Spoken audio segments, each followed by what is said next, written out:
मंत्री श्री संदीप सिंह जी, आज के इस कार्यक्रम में समारोह में उपस्थित माननीय जनप्रतिनिधिगण, इंजीनियर अवनीश कुमार सिंह जी, डॉक्टर लालजी प्रसाद निर्मल जी, माननीय विधायक डॉक्टर नीरज वोरा जी, प्रमुख सचिव बेसिक एवं माध्यमिक शिक्षा श्री पार्थ सारथी सिंह शर्मा जी, प्रदेश के अलग अलग जनपदों में सभी 75 जनपदों में अनुदेशक सम्मान समारोह में उपस्थित प्रदेश सरकार के मंत्रिमंडल के मेरे सभी सहयोगीगण, माननीय जनप्रतिनिधिगण, प्रदेश के हमारे सभी अनुदेशक बहनों और भाइयों, सबसे पहले आज के सम्मान समारोह के अवसर पर जो आपके परिश्रम को, आपकी लगन को सरकार के द्वारा मान्यता देकर के आज एक मानदेय बढ़ोतरी के कार्यक्रम के साथ आपको जोड़ा गया है, मैं इस अवसर पर आप सबको हृदय से बधाई देता हूं।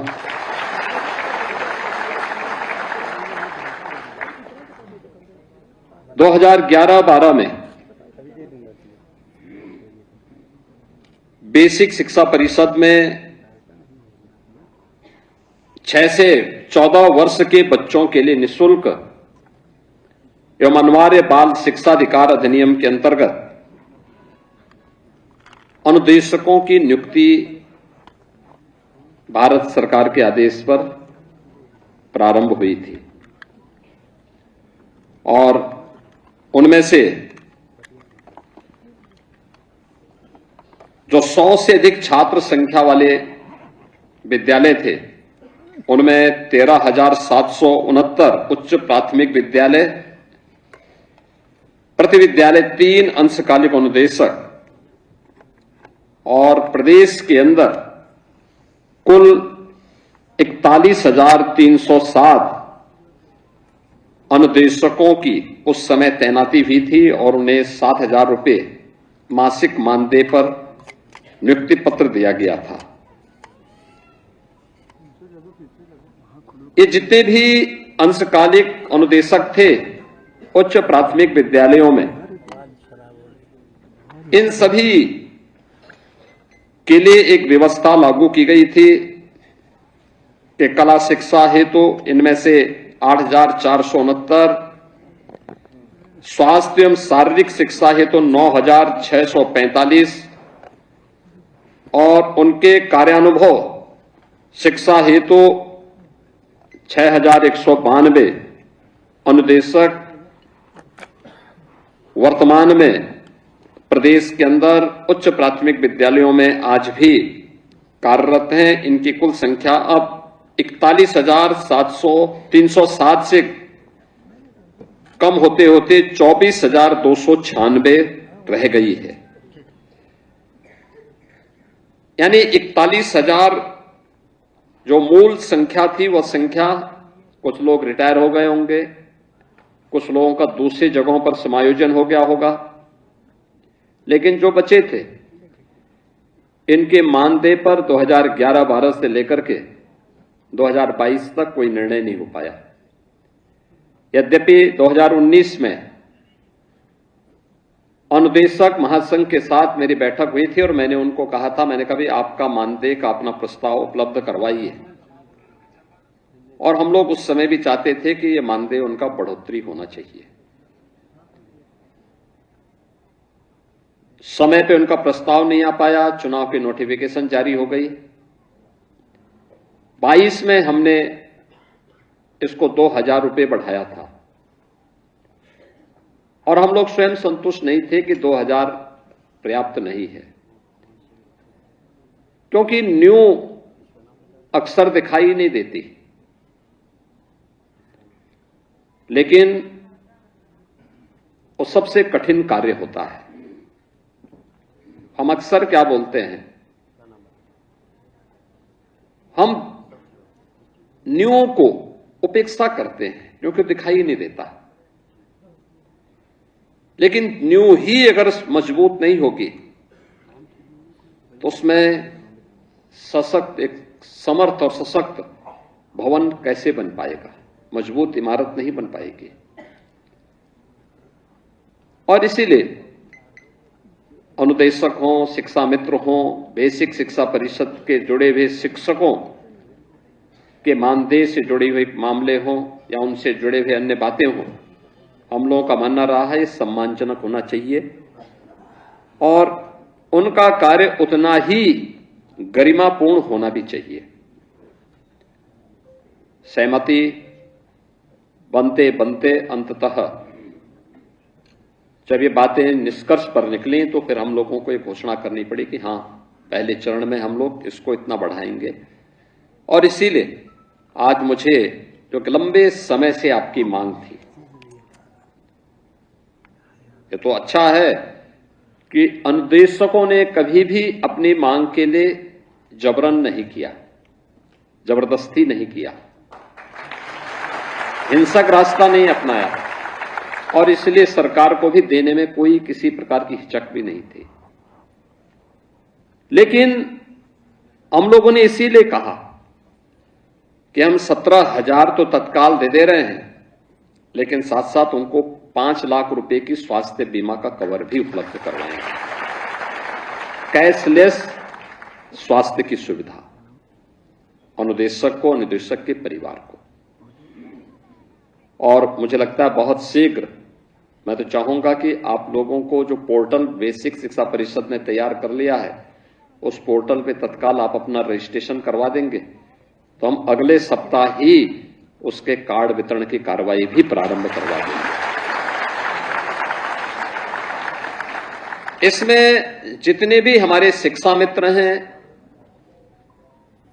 1,43,000 के आसपास, उनको भी, और जितने भी 24,296 अनुदेशक हैं इनको भी, सभी प्रकार के शिक्षकों को, शिक्षणोत्तर कर्मचारियों को हम उनके साथ आच्छादित कर रहे हैं। और ये आवश्यक भी है क्योंकि जो भारत की नींव को मजबूत करने के लिए अपना योगदान दे रहा है, जिसका सहयोग शासन की योजनाओं को ईमानदारी के साथ क्रियान्वित करते हुए हर प्रकार से उसे आगे बढ़ाने के लिए अपना योगदान वो देता है, उसको स्वयं भी सामाजिक सुरक्षा की गारंटी होनी चाहिए, उसको स्वयं भी स्वास्थ्य सुरक्षा की गारंटी होनी चाहिए। और स्वास्थ्य सुरक्षा की गारंटी के लिए ही एक कैशलेस स्वास्थ्य की सुविधा 5 लाख की भी हम सभी अनुदेशकों को प्रदान करने जा रहे हैं। और इसके लिए मैं चाहूंगा कि जो पोर्टल विकसित किया है, तत्काल बेसिक शिक्षा परिषद इस कार्य को तेजी के साथ आगे बढ़ा देगी। तो अगले सप्ताह ही एक बड़े समारोह के साथ हम लोग कार्ड वितरण की कार्रवाई को भी तेजी के साथ आगे बढ़ा देंगे। और मुझे लगता है कि ये आज की आवश्यकता है और इस कार्यक्रम को हम तेजी के साथ आगे बढ़ाने का कार्य भी करेंगे। सबसे बड़ी बात यह है, वो संवेदना की है। जो संवेदना 2011-12 में नियुक्ति के बाद शासन की जुड़नी चाहिए थी। 11-12 के बाद, 11 वर्ष के बाद मानदेय केवल हमारी सरकार बढ़ा पाई थी 2,000 रुपये, और 22 के बाद फिर 26 में आज फिर से हम लोगों ने इस मानदेय की बढ़ोतरी के साथ आज आपको यहां पे चेक भी वितरित किए हैं और तत्काल इसको लागू भी कर दिया है। पैसा आपके अकाउंट में मिल जाएगा। इसके साथ ही कैशलेस की सुविधा भी इसके साथ जोड़ दी गई कि आप इसका रजिस्ट्रेशन करवा दें। पोर्टल में जैसे रजिस्ट्रेशन होगा हम उसके कार्ड के वितरण की कार्रवाई भी शुरू कर देंगे, क्योंकि ये आपको स्वास्थ्य की सुविधा के साथ उस सुरक्षा की गारंटी देगी जो आप एक बच्चे को उपलब्ध करवाते हैं। हम लोगों ने 19 में एक और व्यवस्था दी थी, और वह दी थी 6 माह का मानदेय सहित मातृत्व अवकाश का भी सुविधा ये हमारी सरकार ने 2019 में भी प्रदान किया था। यानी ये सरकार की संवेदना को बताता है कि केवल सरकार बोल नहीं रही है बल्कि वह करके दिखा भी रही है। और उन सब कार्यों के साथ हम लोगों ने 23 में एक और व्यवस्था की थी कि स्वेच्छा से विद्यालय परिवर्तन का विकल्प भी हम लोगों ने दिया था और 4000 से अधिक अनुदेशकों को उनकी स्वेच्छा के अनुसार विद्यालय भी परिवर्तन करने का अधिकार दिया। आज हमारा जो कैशलेस जो ये मानदेय बढ़ोतरी का है और 1 अप्रैल से लागू हो गया है, मई में आपका वो मानदेय प्राप्त हो गया होगा। सबसे महत्वपूर्ण बात यह है कि आपके परिश्रम के कारण आज बेसिक शिक्षा परिषद की कायाकल्प होती हुई दिखाई दी है। हम मानते हैं कि जब राजनीतिक नेतृत्व ही भ्रष्ट हो और निर्णय का शिकार हो, स्वयं दिग्भ्रमित हो, तो अपने असफलता का दोषारोपण शिक्षकों पर, अनुदेशकों पर या अन्य कार्मिकों पर नहीं थोपा जाना चाहिए। यही होता था जब बेसिक शिक्षा बंजर जैसी स्थिति में थी, तो बंदी के कगार पर थी, अव्यवस्था का सा वातावरण था। 2017 में मेरे पास बहुत सारे प्रस्ताव ऐसे आए थे जो पहले से लंबित भी थे कि साहब 100 से कम बच्चे हो गए हैं, अनुदेशकों की सेवाएं समाप्त कर दी जाए। हमने कहा भाई आप ये प्रस्ताव लेके आए हैं तो पहले आप ये बताइए कि आपकी सेवा का हम क्या करेंगे।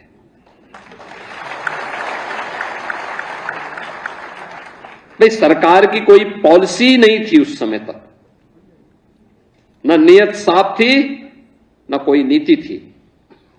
कैसे बेसिक शिक्षा परिषद का उद्धार होता है। और तब हम लोगों ने स्कूल चलो अभियान प्रारंभ किया था, ऑपरेशन कायाकल्प किया था। ऑपरेशन कायाकल्प के माध्यम से आज आप देखते होंगे बेसिक शिक्षा परिषद के विद्यालयों में संतृप्तिकरण का जो लक्ष्य हमारा था, हम कह सकते हैं 96% विद्यालय ऐसे हैं जहां पर वे सभी प्रकार की बुनियादी सुविधाएं उन विद्यालयों में आज उपलब्ध हो रही हैं जो एक छात्र के लिए आवश्यक थी, एक शिक्षक की दृष्टि से भी महत्वपूर्ण थी और उस विद्यालय को प्रतिस्पर्धा के योग्य बनाने के लिए भी आवश्यक थी और ड्रॉप आउट रेट को कंट्रोल करने की दृष्टि से भी आवश्यक था। ऑपरेशन कायाकल्प नीति आयोग ने एक सक्सेस स्टोरी के रूप में भी देश के सामने प्रस्तुत किया। यूपी से प्रारंभ हुआ था। आप सभी के बेसिक शिक्षा परिषद के शिक्षकों, शिक्षा मित्रों, अनुदेशकों, इन सबके प्रयासों का वो परिणाम था, उसकी सफलता। बच्चों की संख्या बढ़ी है। बेसिक शिक्षा परिषद में खेलकूद की गतिविधियां बढ़ी हैं, कला के प्रति, शारीरिक स्वास्थ्य के प्रति, अन्य एक्टिविटीज को भी तेजी के साथ आगे बढ़ाने में मदद मिली है। और उसी जब साफ नियत से कोई सरकार कार्य करती है, स्पष्ट नीति हो, तो परिणाम आने में देर नहीं लगती। वह परिणाम आज हम सबको देखने को मिल रहा है। और मैं इस बात को अक्सर देखता हूं कि प्रदेश के अंदर जो ड्रॉप आउट रेट था लगभग 17-18% के आसपास था। यानी 100 में से हर 17-18 बच्चे ऐसे थे जो असमय स्कूल छोड़ देते थे। और आज हम इसको घटाते घटाते 3 तक पहुंचाने में सफल हुए हैं और हमारा मानना है इसको 0 तक पहुंचाना चाहिए। हर बच्चा पढ़ेगा तब प्रधानमंत्री जी के विकसित भारत और आत्मनिर्भर भारत के सपने को साकार हम कर पाएंगे। हमें लगता होगा कि बच्चा किसी परिवार का है, एक परिवार छोड़ भी देगा तो क्या होने जा रहा है, नहीं, इसका प्रभाव पूरे समाज पे पड़ता है, उसका दुष्परिणाम अंततः पूरे राष्ट्र को भुगतना पड़ता है। आप देख रहे होंगे ना, युद्ध तो अमेरिका और ईरान के बीच हो रहा है, लेकिन क्राइसिस पूरी दुनिया के अंदर पैदा हुई है। युद्ध दो देशों के बीच में पश्चिम एशिया में हो रहा है, लेकिन उसका दुष्प्रभाव पूरी दुनिया में है, पूरी दुनिया में।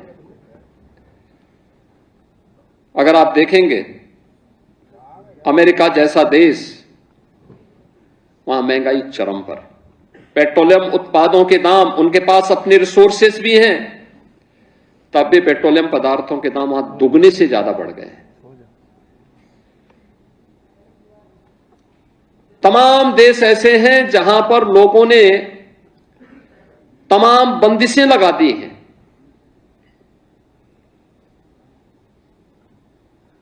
भारत के अंदर हमारे पास यशस्वी नेतृत्व प्रधानमंत्री मोदी जी के रूप में है, जिन्होंने अपने स्तर पर, अपने दम पर, अपने बल पर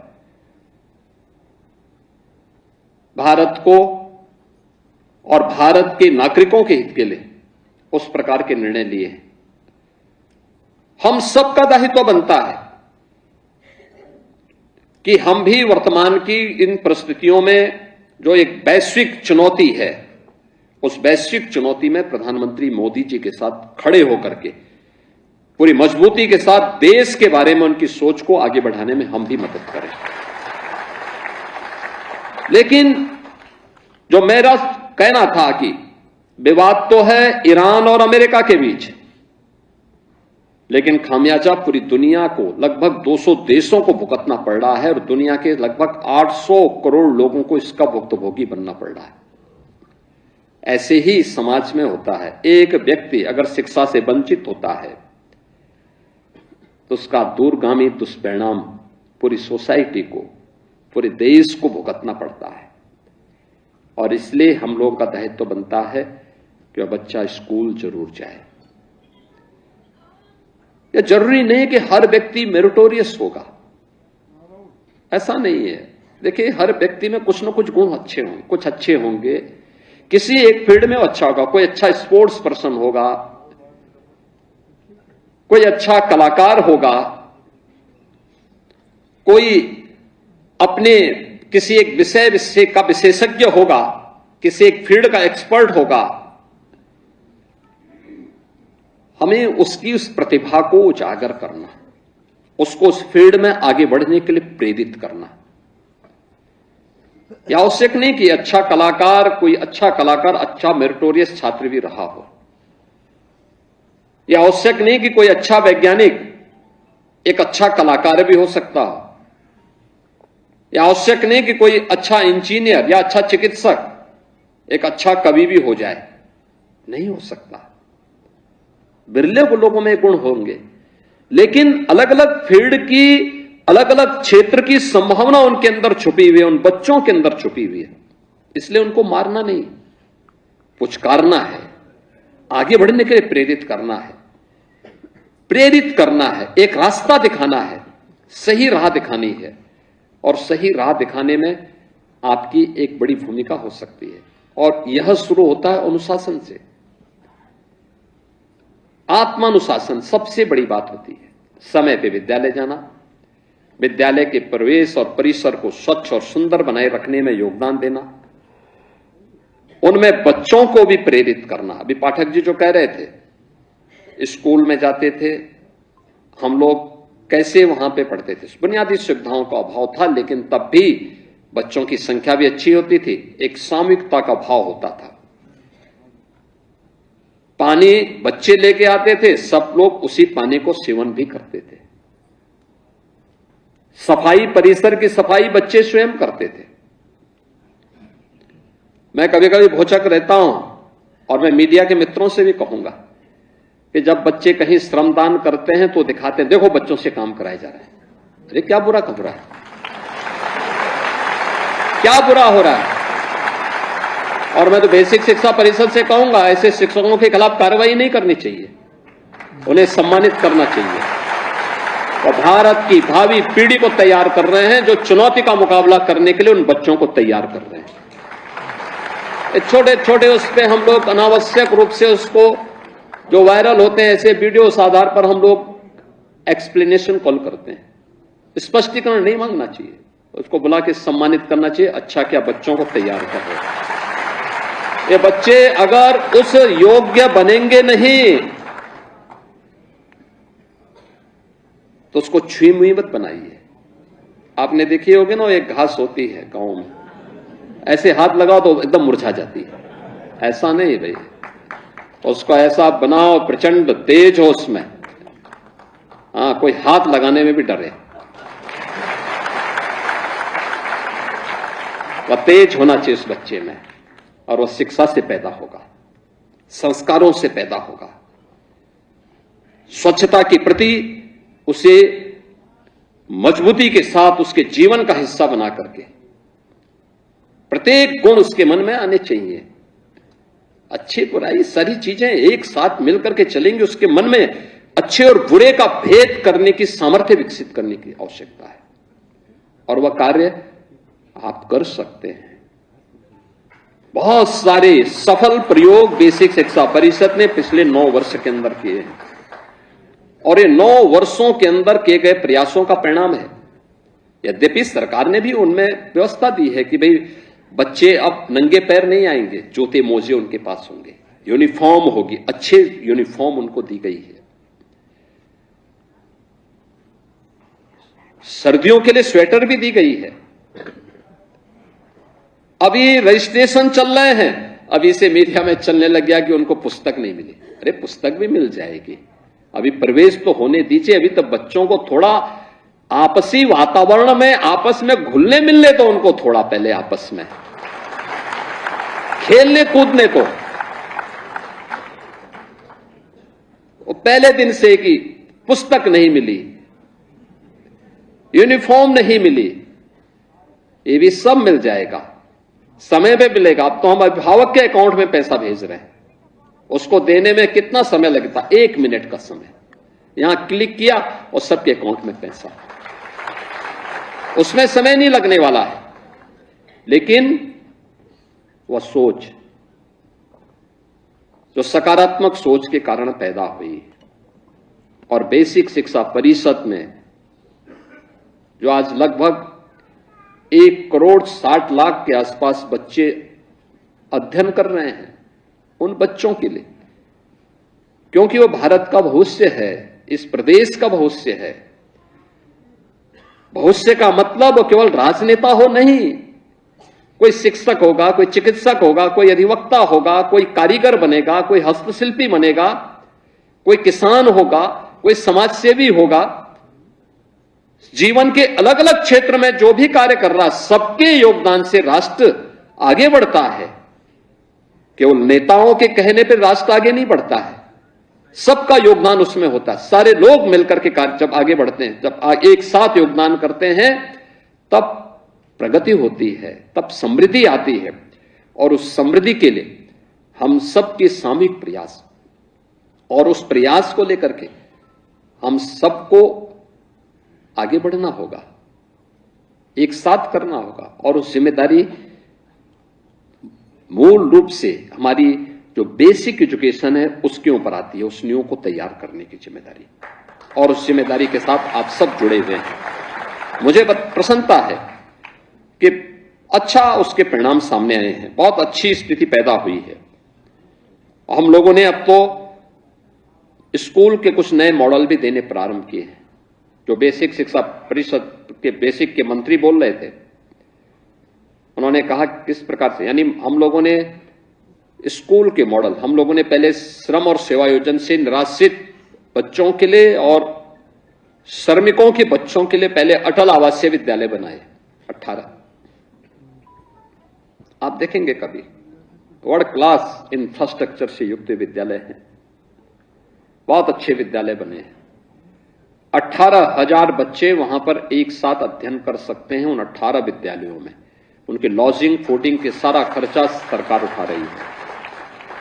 अब हम लोगों ने, ये तो रेजिडेंशियल विद्यालय हैं, उसी तर्ज पर हम लोगों ने हर जनपद में 2-2 विद्यालय, लेकिन डे स्कूल होंगे। बच्चे अपने घर से आएंगे और स्कूल में उनको सारी सुविधाएं हम उपलब्ध करवाएंगे और एक ही कैंपस में प्री प्राइमरी से लेकर के 12वीं तक की शिक्षा हम उन बच्चों को देने जा रहे हैं।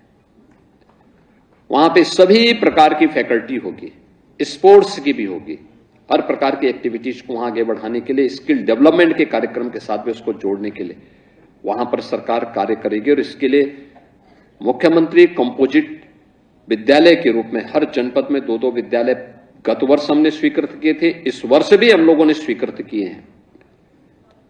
कस्तूरबा गांधी विद्यालय के बारे में मंत्री जी कह रहे थे, कुल 746 थी, 8वीं तक चलती थी, हमने पहले चरण में उसको 12वीं तक किया।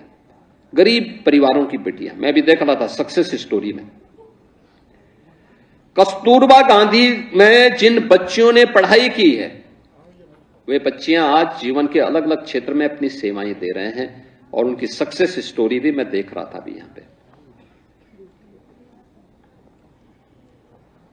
शिक्षक तो एक मार्गदर्शक होता है और राह दिखाएगा, बाकी बच्चे को अपनी मेहनत से आगे बढ़ना है और उस राह को दिखाने के लिए आपकी बड़ी भूमिका उसमें बेसिक शिक्षा परिषद के साथ मिलकर के आगे बढ़ाने में एक बड़ी भूमिका आपकी है उसमें।